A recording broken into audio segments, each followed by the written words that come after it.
هاد الحكومة هادي كتقول لنا هادي 3 سنين بأنها باغا دير الدولة الاجتماعية.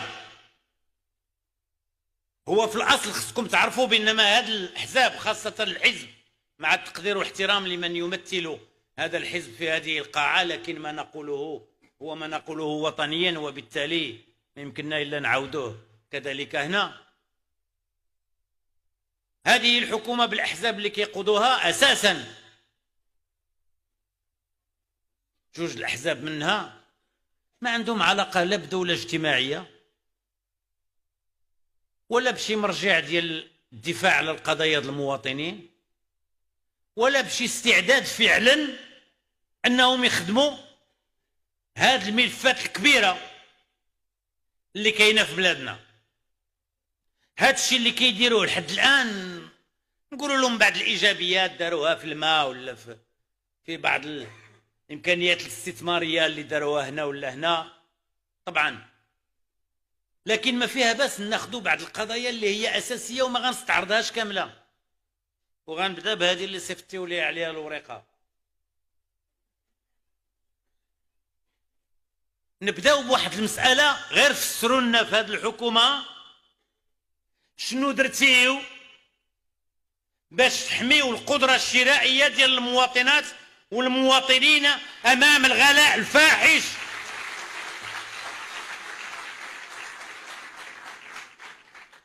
قولوا لنا كيفاش كتفسروا أنه منذ أنكم جيتيو، والأرقام دالة على ذلك، منذ أنكم جيتيو لمدة 2 سنين، والتضخم يعني الأسعار كيفاش كترتفع، كانت كترتفع ب 11 و ب 12%. دابا أنا غنفسر لكم شنو هي 11 و 12%، لأن ما نتكلم معكم بشكل دقيق تعرفوا شنو هي. ودابا كيقولوا لنا حنا ناجحين من بعد ما عسلخوا المواطنين والقدرات ديالهم في 2021 و 22 و 23. دابا كيقولوا لنا حنا ناجحين. حنا اليوم هاد التضخم باقي 2%، لكن هاد التضخم ديال 2% بمعنى كيفاش كتزاد الاسعار. لما تزادت العام الاول ب 11 و 12% وعاود تزادت العام اللي من بعد منه ب 11 و 12، دابا من بعد ما تزادت وصبحات هنا في هذا المستوى 2% كتطبق على هذا المستوى، بمعنى من هذا المستوى باقي كتزاد عليها 2% اخرى. شنو هي بالمعنى بالواضح؟ بالمعنى الواضح هو ان اللحم اللي كنتو كتخلصوا ب 70 و 80 و 90 درهم ولا اليوم ب 150 و 160 درهم.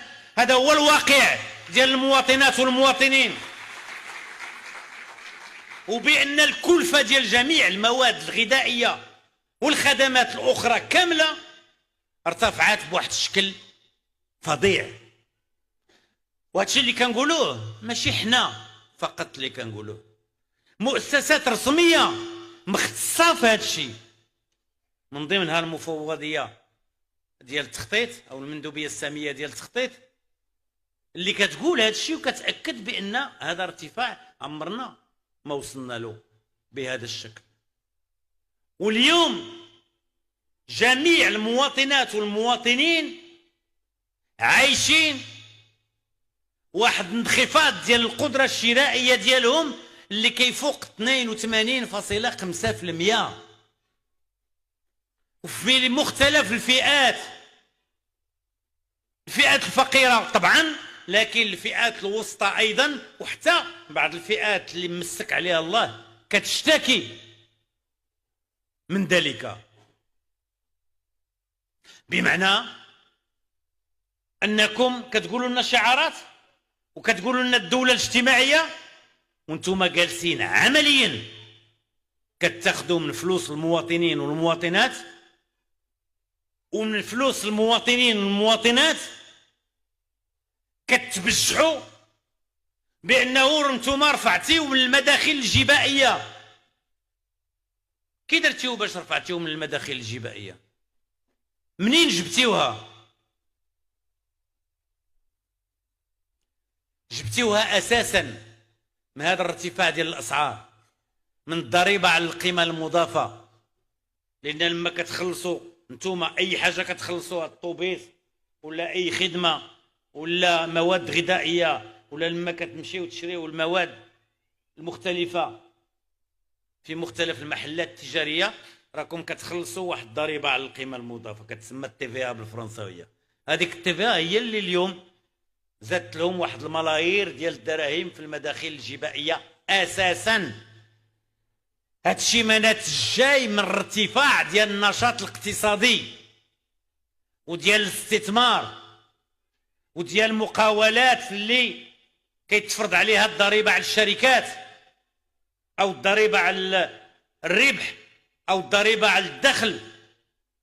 ابدا، المدخول الاساس هو من هذه الضريبه على القيمه المضافه، بمعنى انه من جيوب المغاربه، من جيوب المغاربه كيحاولوا يعالجوا واحد العدد ديال الاختلالات والتوازنات اللي ما عندهمش على صعيد الاقتصاد.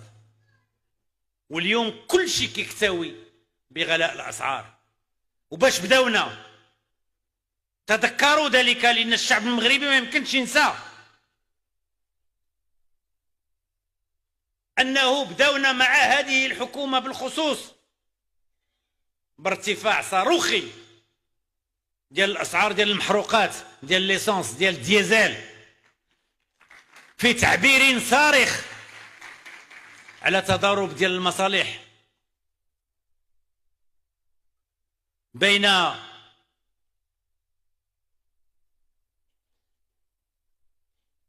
من يسير هذه الحكومة وبين المصالح ديال شعبنا على مستويات مختلفة. وهذا في أصله شيء غير مقبول، وفي دول ديمقراطية حقيقية ما يمكنش يكون، وراه باقي مستمر. وراه كاع داك الشيء اللي صدر من ملايير ديال الدراهم اللي كانت ملايير ومن بعد هبطات الى فقط واحد 2 ديال المليار، وداك الشيء كامل اللي تم الاعلان عنه من قبل مجلس المنافسه، وضروره انه تم معالجه هذا السوق ديال المحروقات والمراجعه ديال ما يحدث فيه. هذا الشيء كامل باقي ما دار منه والو، وباقي كيستمر هذا الاستغلال الفاحش وهذا التضارب ديال المصالح على مستويات مختلفه، بل انه كيتزاد باشكال غريبه مرفوضه. وهناك مثال كيهمكم بشكل مباشر في الدار البيضاء، هو انه كيف يعقل ملي كنتكلموا على تضارب المصالح، وهذا الشيء ما خصكمش تنساوه وما خصش المواطنين ينساوه. لما نجيو الايام حساب دنيوي، ما الحساب الاخر كل واحد يتفاهم مع سيدي ربي. لما نجيو للحساب هنا في 2026 نكونوا متذكرين هذا الشيء، ونكونوا متذكرين ايضا بانه هذه حكومه اللي مثلا كدير واحد المعمل ديال تحليه المياه اللي هو اكبر معمل ديال تحليه المياه اللي غيكون في المغرب، وربما اعتقد انه اكبر معمل ديال تحليه المياه ديال افريقيا، واللي من يفوز به مع التقدير والاحترام من يفوز به الشركه التي يرأسها من يرأس هذه الحكومه.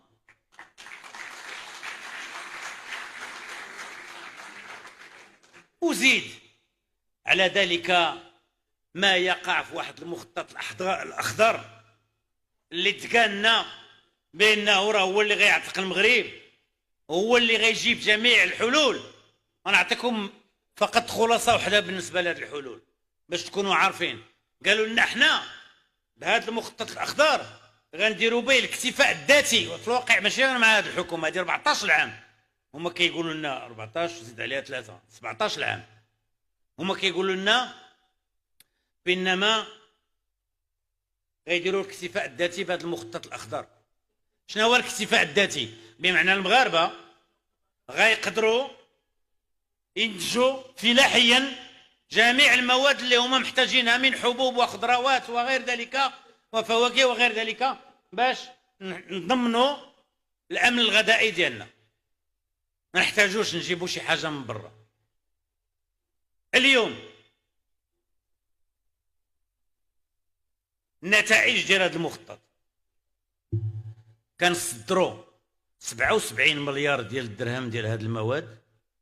واحد الاساس ديالها شنو هو الفواكه الحمراء، هو الدلاح، هو الافوكا، لان كيجيبوا شويه ديال الفلوس. ما كيجيبوش الفلوس المغاربه، عامه المغاربه كيجيبوا الفلوس لهذوك المحظوظين اللي مشاو استثمروا في محلات فلاحيه مختلفه واستفدوا من المياه بشكل يتجاوز كل منطق. هذا هو الاساس.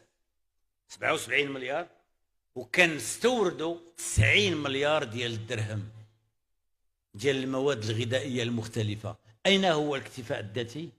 اين هي النجاعه؟ فين هو هذا النجاح ديال هذا المخطط اللي ما يمكن حتى حد يتكلم عليه ولا يطلب من مولاه انه يقدم الحساب عليه؟ فين هي هذه النتائج الساره والساره جدا اللي تقالنا بانه غنشوفوها على مستويات مختلفه؟ ومن استفاد من هذا المخطط؟ واش الفلاح الصغير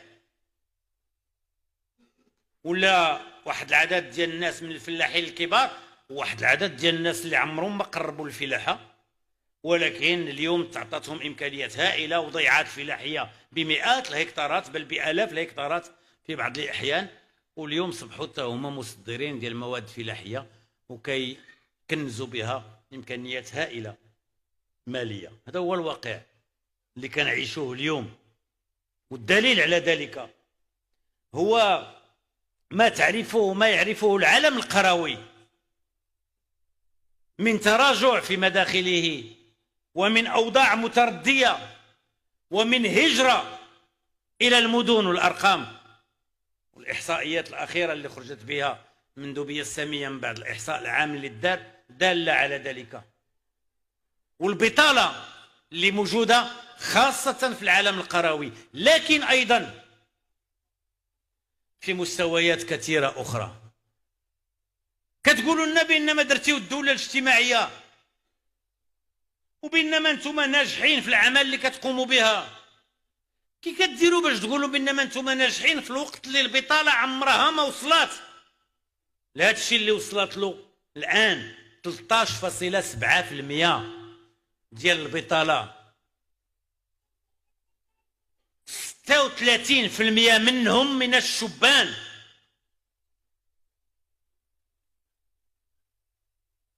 عدد هائل ما يتجاوز 30%، 32% من الشبان ديال اليوم كيتواجدوا في وضعيه ديال لا دراسه ولا تكوين ولا شغل. ها الواقع اللي حنا فيه. ها شنو كنعيشوا، اش كيعيشوا وليداتكم اليوم؟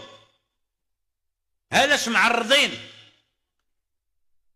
فعلا عندنا امور اخرى اللي يمكن نعتبروا بانما كتساهم في انها ضمن الاستقرار ديال بلادنا على مستويات مختلفه، لكن مزيان نشوفوا بالضبط شنو وقع فعلا في بلادنا ونعالجوا هذا المشكل ديال البطاله ونجعلوا بان شباننا ابنائكم بناتكم يلقاو شغل نافع يضمنوا به القوت اليومي ويضمنوا به كذلك الكرامه ديال الحياه ديالهم وربما الكرامه ديال الحياه ديالكم ايضا. كيقولوا لنا من جهه اخرى وهذا كيهمكم بزاف، اعلموا ذلك، بانهم هذه هي الحكومه ديال التغطيه الاجتماعيه. ومزيان نبسطوا شنو هي التغطيه الاجتماعيه؟ التغطيه الاجتماعيه هي ان كل مغربي يكون عنده واحد الاليات واحد الاشتراكات في واحد المنظومات اللي كتمكنوا بانه يحصل على التطبيب، يداوى ويتعالج ويشري الدواء، وان كاين نظام اللي كيغطيه في هذا الشيء هذا. كيقولوا لنا حنا اليوم عممنا التغطيه الاجتماعيه وما درنا واحد الحاجه اللي عمر الحكومات الاخرى ما دارته. اولا كيكذبوا على المواطنين لما كيقولوا بانما الحكومات الاخرى كلها ما دارت والو. هذا النظام ديال التغطيه الاجتماعيه بدا مع صاحب الجلاله ومع الحكومه ديال التناوب في بدايه 2000، وتبنات فيه بتدرج واحد المجموعه ديال الخطوات، وجات هذه الحكومه وطلب منها صاحب الجلاله انها تسرع من الوتيره. لكن لما بغاو يسرعوا من الوتيره داروا واحد المجموعه ديال الامور اللي حنا كنا كننبهوا لها وكنقولوا حذاري، راه هاد الناس كيديروا امور سطحيه. ولكن اليوم ما بقيناش بوحدنا اللي كنقولوا هذا الشيء. اليوم مؤسسات رسميه دستوريه تقول لهاد الناس بانه في هذا الشيء اللي درتيو كاين على الاقل جوج ديال الملاحظات اساسيه في الناس اللي حولتيو من النظام القديم ديال الرميد الى هذا النظام ديال التامين على المرض الاجباري لامو بمختلف اشكالها. بقاو كل واحد كان كيقول 7.5 مليون مغاربه، 8 المليون ونص اليوم اللي قالوا المجلس الاقتصادي والاجتماعي والبيئي بانهم في الواقع ما معنيينش اليوم وما تخطاوش، ما كاينينش. لما كنا كنقولوا هذه الحكومه كان كيجي رئيس الحكومه للبرلمان ويقول هاد 8 المليون اللي كتكلموا عليهم ما كاينينش، ما موجودينش. وهاد 8 المليون راه عدد منهم هما انتم اللي في هذه القاعه وفي غير هذه القاعه ما مغطينش لاسباب عديده. فين هو التعميم اللي كتكلموا عليه؟ فين هو التعميم ديال التامين على المرض؟ من جهه اخرى لما نفس هذا المجلس قال، وكنا كنقولوا هذه القضيه قبل منهم والان اعطاها بشكل مثبوت، بينما بالنسبه للناس اللي في الضمان الاجتماعي بمعنى اللي في القطاع الخصوصي 95% من الاموال اللي كاينه في التغطيه الاجتماعيه اليوم في هذا النظام كتمشي للمصحات الخصوصيه. وراكم لاحظتيو الكلينيكات كيفاش انهم ولاو دايرين بحال المحلبات، كدور مع الزنقه كتلقى وحده طالعه هنا والاخرى طالعه هنا. علاش؟ لان كاين الحبه، لان كاين الفلوس، لان كيربحوا، لان كيستغلوا الاوضاع ديال المواطنات والمواطنين وهذه الاموال اللي موجوده باش يبنيو هذه المصحات اللي كلها مربحه، والبعض منها دخل للبورصه. مزيان، الله يقوي عليهم والله يكمل عليهم. لكن حنا مفروض ان هذه الاموال اللي كاينه في التغطيه الاجتماعيه تمشي للمستشفى العمومي بالاولويه، على الاقل في الجزء الاكبر منها، باش تغني هذا المستشفى العمومي.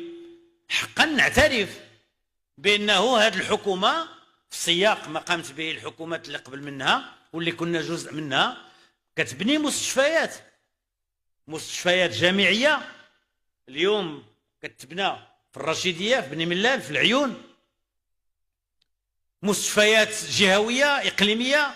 مزيان هادشي كاين، ولكن اش غنديروا بهاد المستشفيات الا ما كانوش المواطنين كيمكن يمشيو لها وبالتغطيه الاجتماعيه كيولجوا للخدمات الصحيه، وتكون المكان اللي كيمشيو له بالاولويه هو المستشفى العمومي ماشي المصحه. 95% من الناس ديال القطاع الخصوصي كيمشيو لهاد المصحات اليوم، و80% من الناس اللي مسجلين في كنوبس، بمعنى في التأمين اللي موجود بالنسبة للموظفين والقطاعات اللي تابعة للقطاع العمومي. 80% منهم من الأموال الرائجة على هذا المستوى تذهب إلى المصحات الخصوصية. ها هي الدولة الاجتماعية اللي كتكلم عليها هذه الحكومة، وكيتكلم عليها الرئيس ديال هذه الحكومة. هذا جزء من الكل باش نكونوا واعيين بأنهم كيقدموا لنا واحد السلعة مغشوشة، واحد المارشانديز فخلطي، كيكذبوا علينا، كيكذبوا عليكم، وكيقولوا لكم شنو دايرين اليوم، وكيجيو امام البرلمان وكيتبجحوا بواحد العدد ديال الانجازات اللي الواقع كيدل بانها مخالفه تماما لما كيعيشوه الناس في حياتهم اليوميه بمختلف مناطق المغرب. هذا هو الواقع اللي كنعيشوه اليوم. وكنسمعوا امور غريبه لما كنديروا دورنا حنا في البرلمان. هو السي عبد الاله من الناس اللي موجودين في هذا البرلمان، عبد الاله الشيقر، لما كيجي رئيس حكومه كيتكلم مع ممثلين ديال الشعب، جزئيا ممثلين ديال الشعب، لان وحدين اخرين ما عرفتهم اش كيمثلوا راسهم، كيمثلوا المصالح ديالهم. تكلموا على هذوك اللي كيمثلوا بصح الشعب، وكيتكلم معهم هذا الرئيس جوابا على انتقاداتهم، وبالخصوص على انتقاداتنا نحن كمعارضه، وكيقول لهم هادشي اللي كتقولوا وهذا اكبر احتقار ديال الديمقراطيه وديال السياسه وديال السياسيين وديال الاحزاب وديال المنتخبين. كيقول لهم صريح العباره هادشي اللي كتقولوا فين؟ كيقول لهم هادشي في البرلمان اللي هو المكان ديال التمثيليه الشعبيه والوطنيه. كيقول لهم هادشي اللي كتقولوا كيدخل ليا من هنا ويخرج ليا من هنا. واش هذه مسؤوليه؟ واش هذا ممكن اننا نقبلوه؟ واش هذا الشيء هو المغرب الديمقراطي الذي نريد؟ واليوم راكم كتشوفوا القضايا المتعدده ديال الفساد اللي مطروحه. اولا نتكلموا على الفساد اللي تكلمت عليه مؤسسات رسميه كذلك. كاينه واحد المؤسسه دستوريه، حتى هي دستوريه، ماشي ديال المعارضه ولا جايه من الخارج ولا شي وحدين باغيين الخدمه في المغرب، لا لا، هذه مؤسسه دستوريه. قالت لهم بانما بحال اللي قالوا لهم التقارير الاخرى امور سلبيه على البطاله وعلى الشغل ولا الغلاء المعيشه وغير ذلك. هذه مؤسسه قالت لهم بانما راه الفساد في البلاد ارتفع وتوسع، الرشوه وغير ذلك. قالت لهم الواقع. بالمناسبه هذه الحكومه كتنسى، عندها واحد الحساسيه مفرطه، كتنسى بانه هذا الشيء ديال الفساد والرشوه وكذا وارد في تقارير رسميه تقدمت لصاحب الجلاله. التقرير الاول هو التقرير الخمسينيه في نهايه العقد الاول من هذه الالفيه. التقرير الثاني هو النموذج التنموي، فيه بكل وضوح بان المغرب خصو يحارب الفساد والرشوه والريع والاحتكار وغير ذلك من الكلمات وارده بهذا التعبير. هادو لما خرجوا لهم بانما التاسع خرجوا كاملين وداخلين البرلمان وخارج البرلمان كيقولوا كيفاش كتسمحوا لراسكم تقولوا هذا الشيء. يعني باغيين يسكتوا الناس ويسكتوا المؤسسات الدستوريه وما يتكلموش باش يقولوا امور اللي كنا كنشوفوها واللي واضحه واللي ما يمكنش يخفيوها. واش غنخفيو الشمس بالغربال؟ هذا واقع. مع الاسف هذه حكومه ما استطاعتش تحارب هذا الشيء هذا وما استطاعتش تواجهه. اولا لان عطيها الظهر، ولان كل ما هو سياسي وكل ما هو مرتبط بالتخليق وكل ما هو مرتبط بمحاربه الفساد ما مستعداش انها تواجهه، لانها في الاصل البعض من هذه الاحزاب مرتبطه بهذه الاوساط. لان في المجال الانتخابي شفنا كيفاش داروا في 2021 وهذا الشيء كنطلبوا منكم تحضيوا معاه. كيفاش غرقوا الدوائر الانتخابيه في الفلوس، كيفاش شراو الضمائر ديال الناس، كيفاش وزعوا القفوف،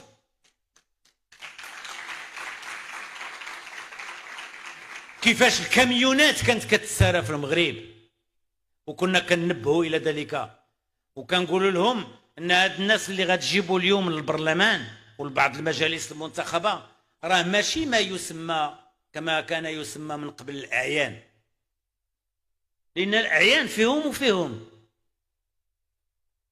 وكاين اعيان في التاريخ ديال بلادنا اللي عندهم الجاه والحضور وكيلعبوا دور الوساطه ودور ديال التحكيم وكيمثلوا القبيله ونزهاء ومسك عليهم الله، او بعض المرات كيكونوا فقط ناس ديال العلم او شيء من هذا القبيل. هذا الشيء اللي عندنا اليوم ما عند باباه علاقه لا باعيان ولا بتا شي حاجه. اكفس ما عندنا من ناس اللي مرتبطين بالفساد وبالرشوه وبقطاعات اقتصاديه وتجاريه غير قانونيه هما اللي دفعوهم، وربما باغيين يديروا نفس الشيء في 2026. وهذا كيهمكم، كيهمنا جميع، كيهمكم لانه خصنا ننتفضوا جميع باش ما نقبلوش الاستمرار ديال هذا الاعمال. الا كانت شي معركه خصنا نخوضوها جميع. بالنسبه ل 2026 بدءا من 2025 واناديكم الرفيقات والرفاق الاعزاء في كل مستويات الحزب اننا نجعل من شعار محاربه الفساد على كافه المستويات شعار رئيسي، لانه به يمكن ان ننجحوا المستقبل ديالنا، به يمكن نصلحوا الفضاء السياسي ديالنا، به يمكن نصالحوا المغاربه مع العمل السياسي. اليوم المغاربه حنا بصراحه مبتهجين انكم الرفاق في البرنوسي في هذه الظروف تقدروا تجمعوا لنا قاعه عامره بهذه الطريقه اليوم، لان الناس ما بقاتش باغي دير السياسه.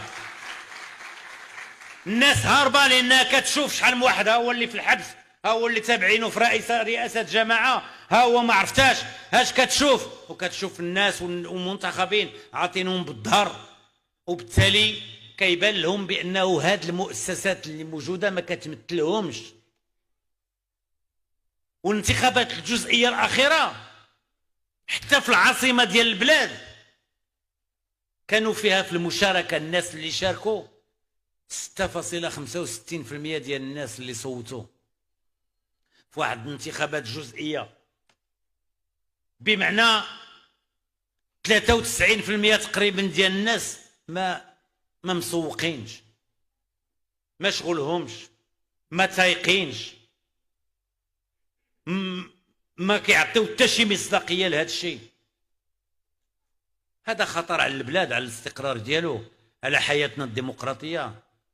شكون غدا غيأثر هاد المواطنات والمواطنين لما توقع شي ازمه اجتماعيه؟ شفنا كيف انه لما كانت الازمه ديال التعليم، والناس ديال التعليم ناس واعيين وقاريين فاهمين، ولكن من كان يؤطرهم هما براسهم، لهم هذا الحق طبعا نحترمه، لكن اين كانت الاحزاب السياسيه؟ حتى احنا نعترف بنقائصنا والنقابات، وفي معارك انتخابيه اخرى، وفي اوساط الشباب اليوم. من يمكن ان يتبجح هذه الحكومه اللي كتقول الدوله الاجتماعيه؟ من يمكن ان يتبجح بانه راه مأطر الشباب وراه معاه وراه كذا؟ الا بقينا غاديين بحال هكذا الكره او شي امور اخرى اللي تا هي كنحترموها على اي حال وتا هي كتلعب دورها، لكن كنجيبوها لي مهرجانات وكنحاولوا نعمروا بها السوق ونعطيو في الصوره بانه عم الله شنو حنا جامعين. راه ما جايين لا على رئيس ولا على سياسه ولا على حتى شي حاجه، جايين لامور اخرى مع الاسف. على الأقل حنا جامعينكم هنا على السياسة وعلى الهضرة وعلى المواقف وعلى التعبير على مطالبكم وعلى انتظاراتكم، وما مقدمين لكم لا موسيقى ولا شي صوتو ولا شي حاجة من هذا النوع. مع التقدير والاحترام لجميع الفنانين المغاربة من مختلف التلوينات ومختلف التعبيرات، لأننا في أمس الحاجة إلى ساحة فنية قوية في تجلياتها المختلفة، تراثية ولكن كذلك الحداثية والجديدة. إذن غنختم بالقول بأنه خصنا اليوم وفي حزبنا على وجه الخصوص نكونوا في الموعد. أوضاع اللي أمامنا أوضاع غير مساعدة، لكن علينا أننا نلقاو الأساليب الناجعة باش نتوجهوا للمواطنات والمواطنين. وبغيت نقول لكم في الخلاصة مسألة كتعرفوا بأنما المغرب بغض النظر على هذه الحكومة، هذه حكومة غدوز وعم الله شكون اللي غيجي في بلاصتها، والامر مرتبط بشنو غديروا في 2026، واش غيديروا باقي مكونات الشعب المغربي. لكن المغرب اليوم عنده واحد الموعد، هذا الموعد هو موعد مع العالم، هو موعد ديال 2030 وديال التنظيم ديال كاس العالم. وفي التنظيم ديال كاس العالم المسألة ماشي مرتبطة فقط بأننا نقادوا الطريق بين المطار والدار البيضاء أو أننا نبنيو الملاعب الرياضية في المدن اللي غتحتضن كاس العالم، أو أننا نحسنوا بعض القدرات الاستيعابية ديالنا على مستوى الفنادق ديالنا والقدرات السياحية اللي عندنا، أو غير ذلك من الترتيبات في المطارات ديالنا وفي غير ذلك. ما نتمناه في حزب التقدم والاشتراكية، ما نأمل أن يكون، وكنتمناو أنكم تنتوما تكونوا معبرين عن ذلك، تكونوا معبرين على كيفاش بغيتيو هذا المغرب. وعندنا هذه الفرصة في هذه ال4 سنين اللي جاية أننا فعلا نقولوا ونقدموا للعالم لما يجيو عندنا ناس جايين من شمال أوروبا ومن شرق أوروبا ومن غرب أوروبا ومن أمريكا الشمالية ومن أمريكا الجنوبية ومن آسيا وربما حتى من أستراليا، لما يجيو يشوفوا هذا المغرب شنا هو هذا المغرب، يجيو ويتفاجئوا بمغرب ديال المساواة بين النساء والرجال، مغرب ديال الديمقراطية، مغرب ديال الحريات، مغرب ديال الفضاءات اللي هي نقية، مغرب ديال ممارسة سياسية راقية، مغرب ديال اقتصاد متطور، ديال المقاولات اللي في المستوى، مغرب ديال نظام صحي اللي حقيقة نظام قوي،